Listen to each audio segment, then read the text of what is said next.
Mega Man isn't the most popular franchise today, but is one of my personal favorites. The fast-paced action platforming is really fun. So, when transitioning Mega Man into a card game, it was decided it would be a slow-paced strategy game, which is like the opposite of what the series is about.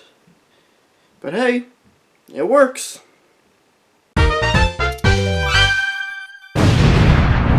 Now, this may be shocking to many of you, but I like video games. Another thing I really like is cards. I mean, just look at these. That's cool. Time to ask the age-old question, what if you put them together? There are tons of video games played with cards out there, I think. Slay the Spire is the only one I can think of off the top of my head. And Paper Mario Color Splash. Technically, it counts. But what if we do the opposite and make a card game based on a video game? You're good there too. There's a Mario one, the popular Pokemon and Final Fantasy trading card games, and the subject of today's video, Mega Man Pixel Tactics. Unsurprisingly, I like card games a lot. I've even tried to make my own several times. I never did finish any, but maybe one day. All of the games I tried to make had one thing in common. They used characters from things I like. And sometimes, that's the only appeal of some video game tabletop games. That Mario Kart game, yeah, it kinda sucks. Mega Man Pixel Tactics is not its own unique thing, it's actually just a deck for the Pixel Tactics series made by Level 99 Games. They've made other stuff too, like Exceed, a fighting card game that also has sets based off a series I like, in this case Shovel Knight. I have the three main decks, based mainly on games 1 through 3, 4 through 6, and 9 and 10, though the base set does have quite a few from other games. I probably should have gone with the Mega Man box first because it's most likely the entry level one and I've never played Pixel Tactics before, but counter-argument, Proto Man. I chose the Proto Man set to start because the cast of robots from Mega Man 4 is my favorite in the series. Sure, I couldn't care less about 5 and 6, but come on. Proto Man. If Proto Man isn't at my funeral, I am going to be livid in the afterlife. Let's get this out of the way. Look at these rules. Pixel Tactics is not a very easy game to learn. Here's how you play. Each player draws 5 cards and puts them in hand with the leader side facing up. Then they both choose which card will be their leader. A coin is flipped to decide who goes first.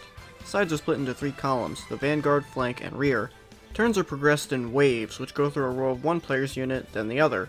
2 actions are allowed per player per wave, and the player with advantage is switched every turn. The first turn is called the ceasefire, where the only action players can take is placing cards down. After that, the game progresses as normal.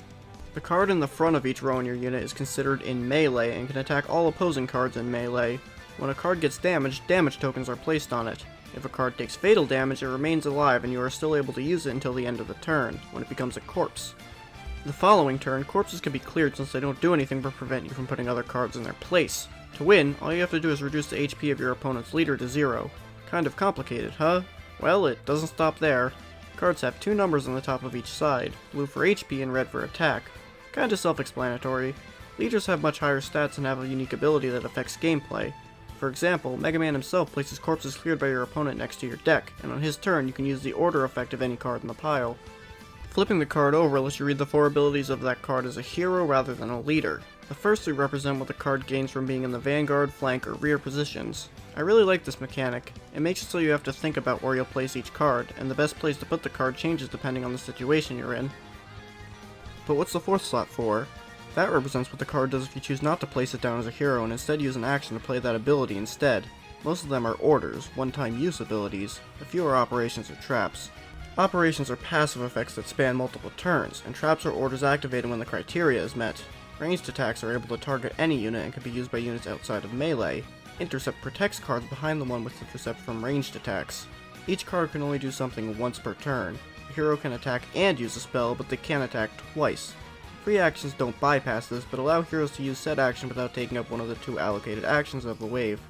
Long actions are the opposite. To use those, you have to have them take up all of your actions. Finally, let's go through what actions you can take on each given turn. There are 13 of them. You can draw a card, place down a card, attack, use a spell, use a leader's action, play an order, clear a corpse, move a hero, switch the position of 2 heroes, play an operation, place a trap, remove a trap or operation, or pass. Also, you can't have more than 5 cards in your hand. Hopefully that will give you a basic idea of how to play a standard game of Pixel Tactics. Yeah, not the easiest game to learn, huh?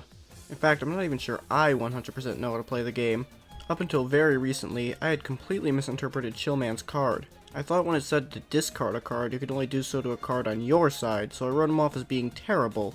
In actuality, you can discard cards on your opponent's side, which makes him much more useful than I thought. And I figured this out because it explicitly says so in the rules. The biggest problem with Mega Man Pixel Tactics, at least for me, is the terminology used. Unit refers to a side of the battlefield rather than a hero, and if abilities don't say in your unit, they can be used on either side. There's one I'm actually sure I don't 100% know the meaning of. When an ability says it's used on a hero, the rules say it can be used on any unit controlled by either player. There we go, mixing up the terms. However, this contradicts some cards that say their abilities can be used on any hero or leader. I had a debate with my opponent on one occasion on what Windman's flank ability meant. It says to draw a card when your flank wave begins. It doesn't specifically say that this is a free action, so my opponent argued it wasn't.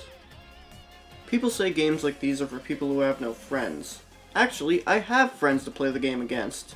It's just that nobody I played the game with has enjoyed playing it. Mega Man Pixel Tactics is definitely not for everyone for the reasons listed above and for just how slow the game moves. Each turn lasts between 5 and 10 minutes, resulting in a game that lasts between 30 and 60 minutes. The pacing definitely will turn some away from playing it. Another possible issue could be the fact that it's hard to visualize a tactics game with cards. I played this against someone who plays lots of similar strategy games like Fire Emblem, and even they didn't like it. If this is an issue for you, then maybe you should consider trying Pixel Tactics Online when it releases on Steam. It should be coming out soon, summer's gonna be ending any day now. I checked to see if it was out at the same time every day when I checked to see if Square Enix revealed the release date of the Final Fantasy V Pixel Remaster. Hey, that eventually happened, so maybe this game will come out soon. Or you could choose option B. The beauty of this being a card game is that you can change the rules however you like to suit your needs. For a more simplified version of the game, here's what I would do. Ignore the ceasefire rule and just place the cards wherever you'd like. Don't switch who goes first every turn, don't use orders, operations, or traps, and make removing corpses a free action. The only one of those rules I generally use is the first one. I think the ceasefire round is dumb, honestly. If you're able to deal with all those issues so they don't sound bad to you, then chances are you'll really like Mega Man Pixel Tactics, especially if you're a Mega Man fan. Despite how opposite the genre is, every character is represented extremely faithfully. Fireman is a good example. He uses spells that hit all heroes in a row, just like how he attacks in-game. Gyro Man has free move and ranged attack, making him just like in Mega Man 5. And of course, Pharaoh Man. His spells take up 2 actions, which is like how he charges up to use the Pharaoh Wave in his fight. Even though the developers made each card play just like they do in the game they're from, Mega Man Pixel Tactics somehow manages to still be incredibly well balanced. The only luck involved is what card you draw.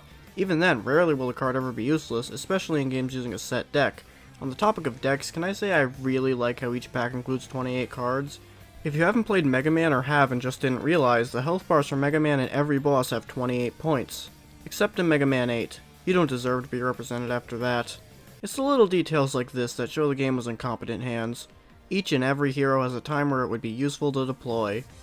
Except for Blizzard Man. Oh no, I have to discard a card!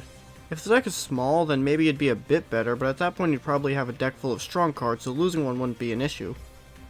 On the flip side is Drill Man, my personal choice for the best card in the game. His stats are really good, and you can either use melee attacks when not in melee, or target heroes not in melee with attacks, depending on where he is. Here are some of my other favorite cards.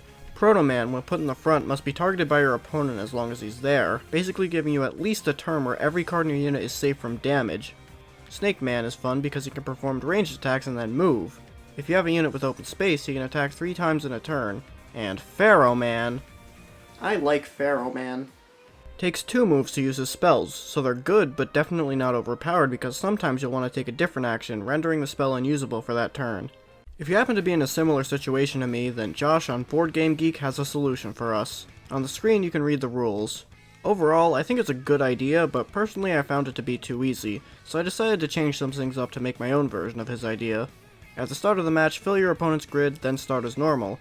Instead of having 2 actions per wave, each individual card takes a single action. The card will use the spell if possible, and if not, will attack if possible. Targeting prioritizes your leaders, then the cards in front and behind it, followed by the top and bottom row. Basically, cards are targeted in this order.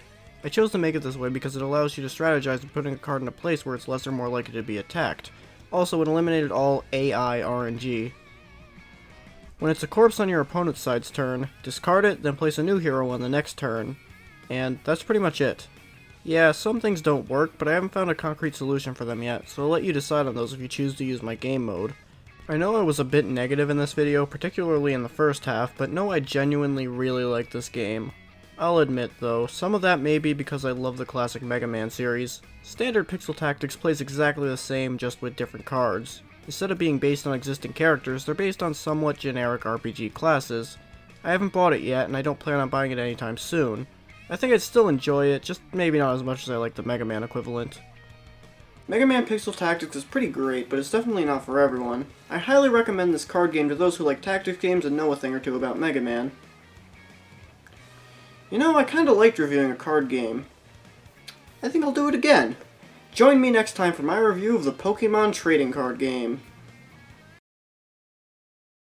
What the heck is a Pokemon?